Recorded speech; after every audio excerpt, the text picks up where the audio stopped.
welcome to the world of 21 Futures Tales from the Timechain. This book, forthcoming in December 2023 with Consensus Network, is the world's very first Bitcoin fiction anthology. I'm the editor, Philip Charter, and today we speak with one of the authors featured in the anthology. Fanis, welcome to the show. Hi, Philip. Thank you. I'm really excited about this episode because we'll get to share a bit from Fanis's very exciting crime story. And we'll chat lots about that. Yeah. So tell us, how did you get involved with the 21 Futures project, Fanis? Yeah, so basically, I saw it on social media. I guess it was on Twitter. Uh, and yeah, actually, before I saw that, I was in the idea of writing some kind of yeah uh, short stories book myself, so science fiction. Mm, Uh, so because one of the reasons for that, so I've always enjoyed writing science fiction, but uh, yeah, and so I wanted to see if I could write some science fiction short stories with yeah Bitcoin in it, and so trying to see.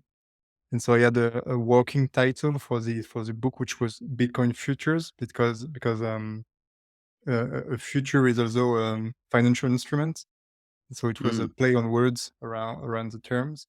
But then approximately at the same time, I found out that Consensus Network was doing something quite similar. So I decided to take part in the anthology instead. So it's less work for me, just one story to write, and yeah, I decided to give it a shot.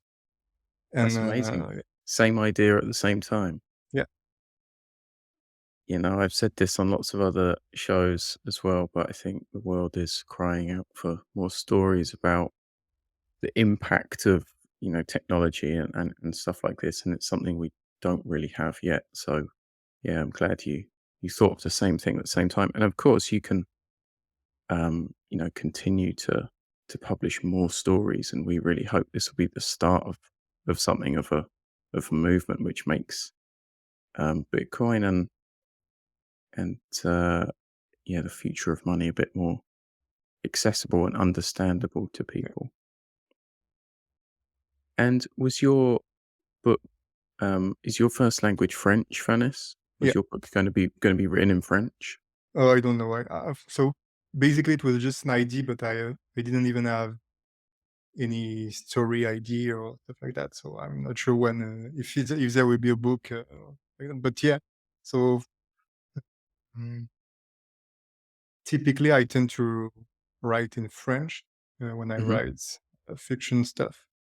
Uh, so it was a nice exercise as well to write a story in English.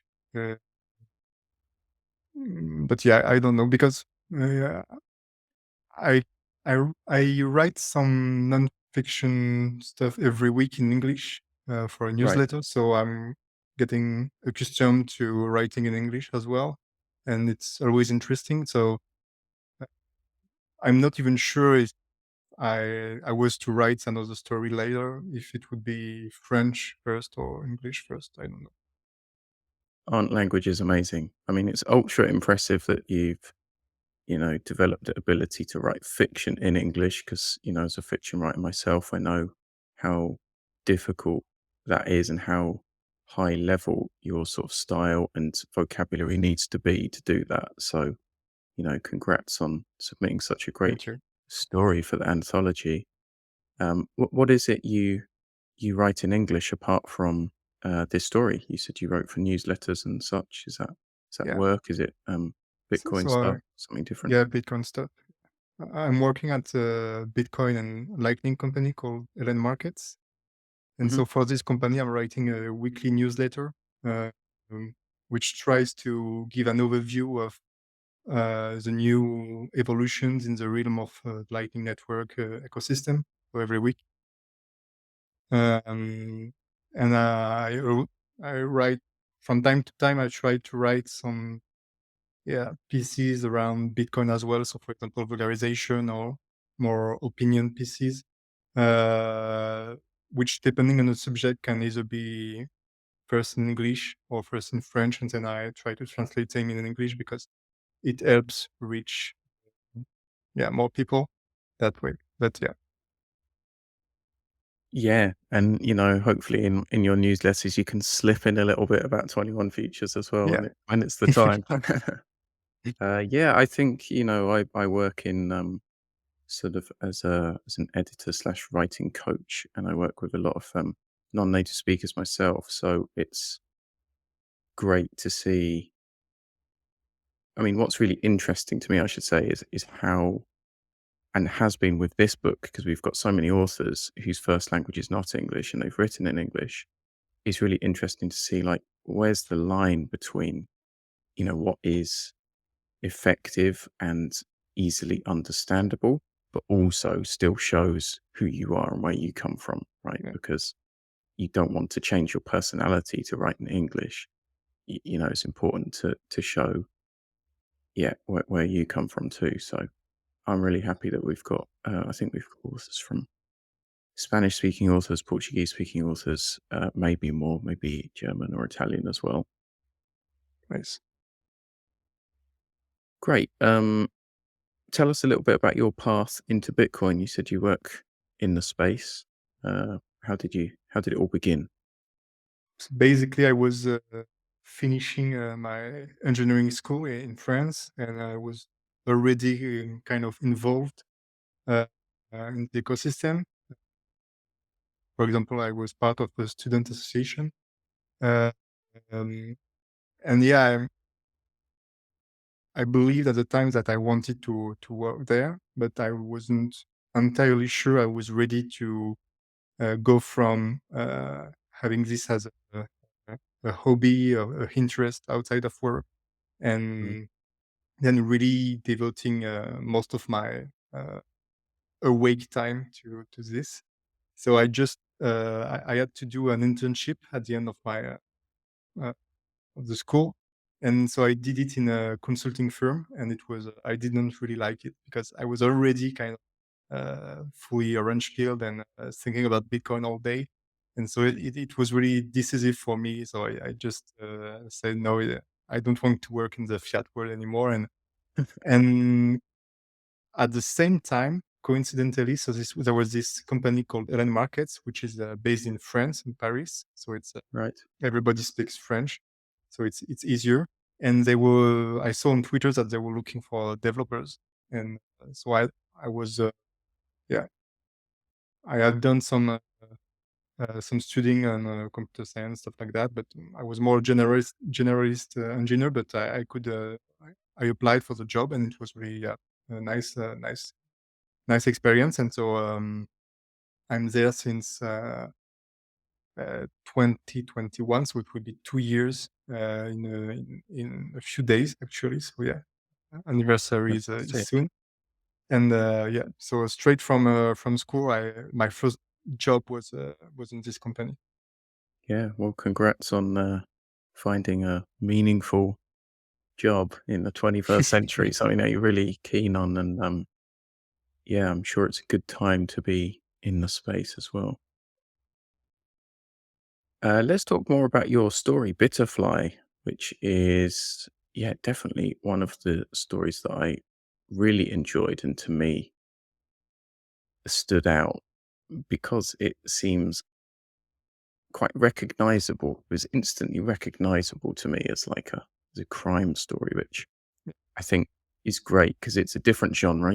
We have lots of sci-fi and some other genres of stories too. Um, So it could be described maybe as a classic detective story. That's how it struck me. What drew you to link Bitcoin and crime fiction? Um, actually, I'm not sure how to phrase it so as to not reveal too much. But in my story, there are some yeah. So the word is based on some kind of Bitcoin standard where everything is recorded uh, on the ledger on the time chain, and and it has really big influences on everything. So every contract is settled on the blockchain or on the layer, stuff like that. And so there are people whose job is to try to um, um, to find out what the contract says on chain, for example, and because it has legal implications and stuff like that. And so they're going to excavate old truths from old transactions that can have been settled decades ago. Sorry, Right. someone ringing at the door. Uh, um, but yeah, and so my idea was this first, and then came the crime story as a way to yeah, to bring this aspect that I found interesting to life. So it was more, yeah, this way around. I had the idea that to ask the question, what would the world resemble if somehow Bitcoin became the layer on which everything is settled?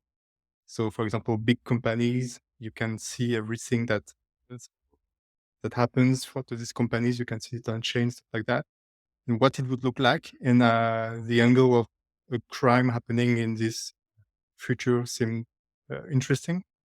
And I guess at the time of writing, what really influenced maybe this direction is a movie I saw. So I've always liked um, old school detective stories. For example, Yep. Agatha Christie's work, so Hercule Poirot and stuff like that. I really enjoy that, Hmm. both books and movies, because I find it really interesting that as a reader or as a person watching a show, you have everything you need almost to try to figure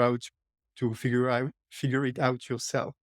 Whereas on more maybe modern detective stories, there is a huge reliance on technology, for example, and so uh, it's less. You can't really uh, find the riddle yourself because you don't have access to the clues actually. Whereas on old school detective stories, things are hidden on the screen or in some sentences that seem innocuous but actually are very important. And if as a reader you pay enough attention, you're just like the detective who, through observation and paying attention to details, can crack the riddle. And and yeah, Exactly. and so Just to sorry. jump in on that, just because, yeah, I wanted to comment about the idea of like another layer to this, right? Because with technology, like you say, it's very difficult for the reader or viewer to be submersed in technology. There's a reason that in films we don't really care what's happening on someone's mobile phone. It's like what's happening in on screen in their life. So it's tricky to transpose, yeah, the technological world that we live in to fiction, I think. But yeah, I think that's something your story does a good job of, definitely. Sorry, carry on. No, definitely interesting point. And so yes, the movie I saw about the time I was trying to think about the story I wanted to write was a movie called Glass Onion. I don't know if you saw that. So there are two Hmm. movies now Yeah, actually. yeah, It's yeah. with Daniel Craig as a detective, Yeah, the and Knives Out yeah, um, Knives Out, exactly. series, I suppose. Yes. Yeah, and it's really I really enjoyed the movie a lot, and I enjoy this kind of detective as well. So it's like I think so. I think it's Mr. Leblanc, the name of the character in Glass Onion, and it's like a modernized version of Hercule Poirot to me. Like Yeah. it's typically he has a French name. He's originating from France or Belgium or something like that, but he has uh, what I view as being a typical British mannerism, so very phlegmatic. But at the same time, he's a more modern instantiation of that because there is action in this movie as well. Whereas on Agatha Christie's work, you'll never see Hercule Poirot shooting with a gun or running to catch a suspect or something like that. It just doesn't do that. It's fully intellectual. Yeah. Whereas on more modern instantiations of this kind of old school detective movies, there is the action part, which is so nice and interesting. And so I think my character, which has a French name as well, is kind of derived or influenced by this kind of detective characters. Yeah, I really wanted to ask you about that because you mentioned Poirot and, there's a new Poirot movie out at the moment that I watched, Kenneth Branagh, that's called A Haunting in Venice, I think. Oh, His interpretation of Poirot, which is pretty good, and yeah, of course, I saw, um, parallels between Detective Croissal and and Poirot maybe. What defines Croissal? What makes him, um who he is and what makes him a great detective. I think it's that he's really paying attention to details. He's both listening very accurately. He's always trying to observe his surroundings, and he's just very open to his environment. And it's what actually helps him try to understand what's going on in this crime story, and finally pierce through the yeah to find out the truth. Mm. So yeah, I guess it's really just being quite porous to everything that surrounds him, and using it maybe some subconsciously, but to try to crack the code. Yeah, I think it goes back to that physical space, doesn't it? We To connect with these great detectives or great characters, we need them to interact in a physical world. I'm sure there are some wonderful financial detectives who spend all day, looking through computerized records and have these great systems and ability to unravel crimes. But it would be hard to watch a movie where, a guy is just tapping away at a database for Exactly. for 2 hours, so And actually, one of the other character, which this kind of modern day archaeologist, which I referenced earlier, whose job is to try to dive into the Bitcoin blockchain and try to find hints to settle legal disputes, for example. Mhm. Um, Even this kind of job has a very physical aspect in my movie. They're not staring at the computer. They're really immersed into the past, because what I was thinking is this kind of, so trying to I was trying to imagine what it would look like to try to navigate inside such a flux of data where you have decades of transactions, and you're trying to find one thing that could help you understand what was going on 10 years ago. And um, and so yeah, there was a reflection on what's this, whether it would need new human machine interfaces. And so I tried to, yeah, to propose one kind of human machine interface, which also has a very physical component to it. So you're not staring at a screen, and it's more immersive. And so that's just going to your point of, um, I think there is a huge aspect around sensoriality. I don't know if it's the right word, but using your senses at the same Mhm. time that you use your brain to try to understand things. And so maybe uh, efficient human machine interfaces will try to use our senses as well as our intellect, try to bring us the data that we Yeah, very interesting. I don't know if you've heard of David Eagleman, who's like a Stanford professor, I think, know. but he does a lot of work in that, uh, area as well I think he has a company which is linked to helping people sense things in different ways, so he's got various TED Talks on, like, uh equipment that can help deaf people to sense audio in different ways and things like that. It's very cool. It's very interesting in that kind of field. And yeah, I mean, I think that probably answers my next question. But was that the initial seed of the story? Was that the first idea? Was it this human machine interface? Yeah, I think it was more. Uh, so first is the idea of uh, what if tomorrow everything is settled on the blockchain, and you base entire societies on that. And then came the idea that maybe you'll need to have some people trying to, yeah, fumble through the data to try to find out what happened 30 years ago. And yeah, then came obviously the human machine interface that you'd need to try to navigate such an amount of data looking for one tiny piece of information. You could have created a new profession, maybe something that you can go into. Just buy yourself a trench coat and you can become a blockchain detective and, you know, you're the world's first. Brilliant. All right. Well, let's hear a little excerpt from Bitterfly, Fanis's story. When you're ready, Fanis, take it away. Um, so. Oh,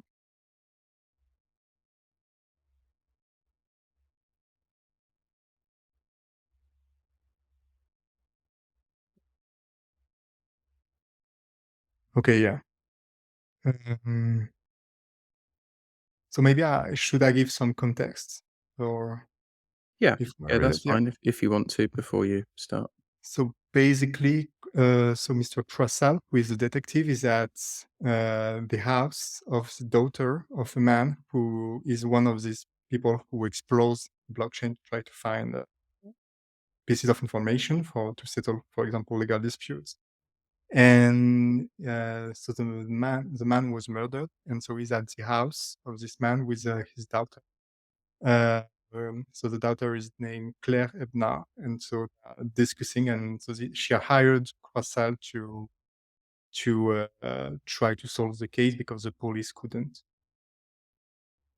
Um, so yeah, I'll start now. Croissal nodded. I understand your father's body was found in his office, his exploration room. Is this what it's called?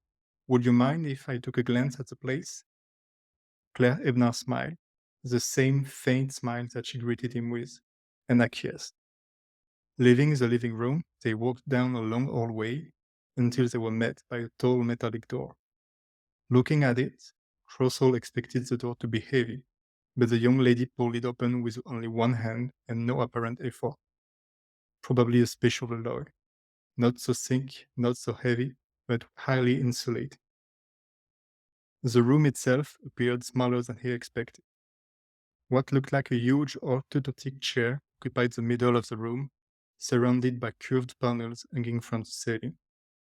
Three of the four walls hid behind racks of servers, whose hum, however muffled, filled the room with a faint background noise.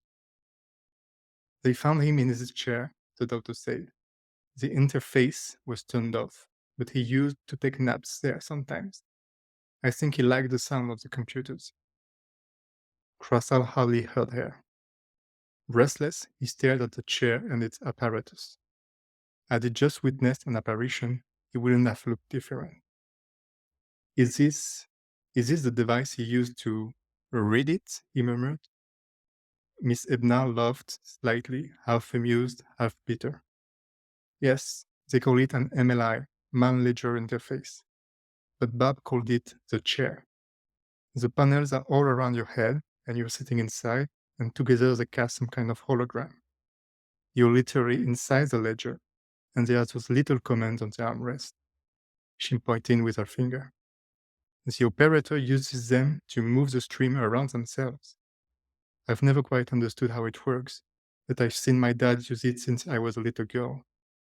When I was a kid, I used to look at him as he disappeared inside the bluish mist, both mesmerized and startled, unable to move until he emerged, hours later, with the precious answers that some important people sent him looking for. Yeah, maybe I think. Great. Thanks for that. I think that I gives hope such a the good, uh, I hope the French accent doesn't make it too difficult to follow. perfectly understandable. Don't worry, Great, sir. thank you. And I think it adds that French flavour to Detective Croissal's adventures. Awesome. Yeah, really, really good idea of what this place looks like and how it feels. I feel like I'm right there in that room.